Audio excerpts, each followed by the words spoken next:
The Song of Wandering Aengus by William Butler Yeats.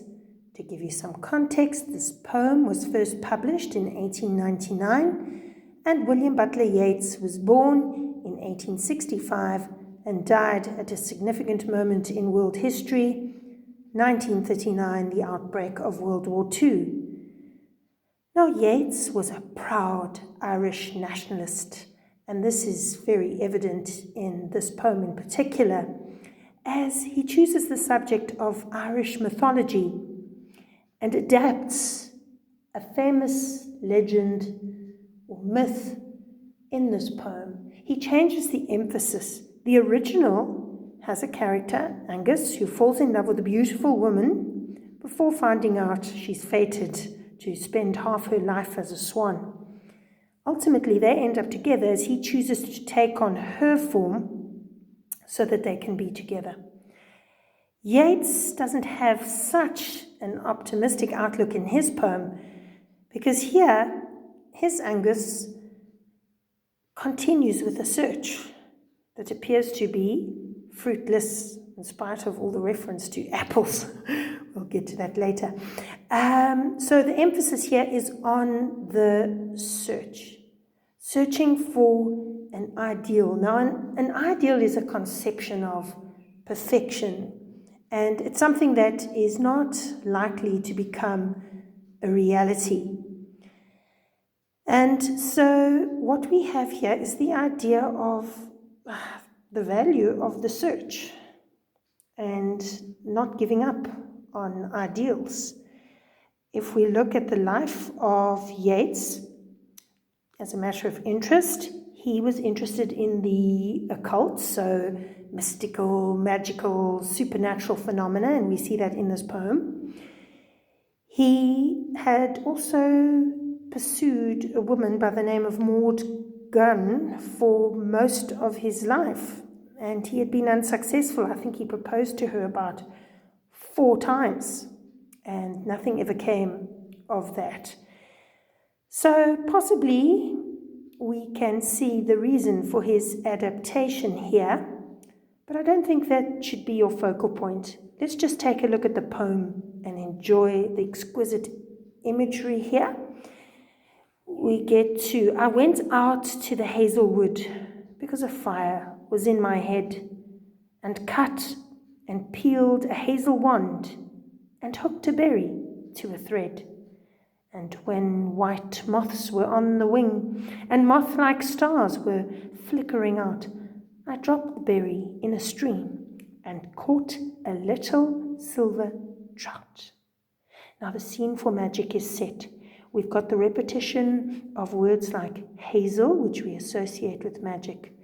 We have the use of the word wand instead of just an ordinary fishing rod.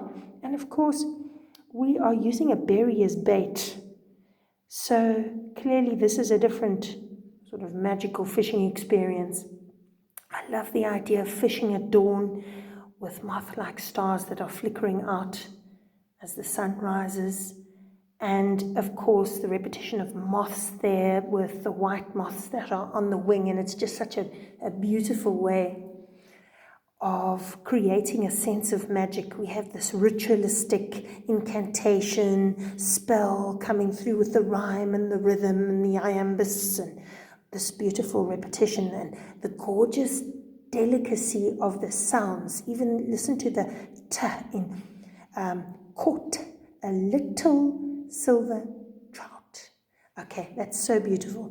Then we get to the second stanza. When I had laid it on the floor, I went to blow the fire aflame, but something rustled on the floor, and someone called me by my name. It had become a glimmering girl with apple blossom in her hair, who called me by my name and ran and faded through the brightening air. Now, it's just so beautiful here, but the mystery of something rustled on the floor. What is it? We don't know. Someone called me by my name, just building up the sense of mystery. And then this beautiful symbol of the trout turning into a glimmering girl. Lovely alliteration. Glimmering girl. Almost shimmering in the light of dawn. And she has apple blossom in her hair. But of course, she calls his name, which is quite provocative, and then she runs away. And she is symbolic of this ideal of love or beauty or the supernatural that we seek in everyday life, this impossible ideal of youthfulness, energy, life, hope, beauty, all of those things. And so what the speaker then does is go looking for her. And time has passed from the second to the third stanza, because he says, though I am old with wandering, he's been looking for her for a very long time, and his youth is now gone. Through hollow lands and hilly lands, and look at the beautiful connotations of those words to show his struggle. Hollow, the lands are empty. Hilly, it's a struggle, it's an uphill battle. He hasn't given up. I will find out where she has gone, and kiss her lips, and take her hands, and walk among long dappled grass. Sense of determination and tactile. I'm going to actually hold onto her and not let go. And together they will achieve something almost impossible. Okay, they will pluck till time and times are done.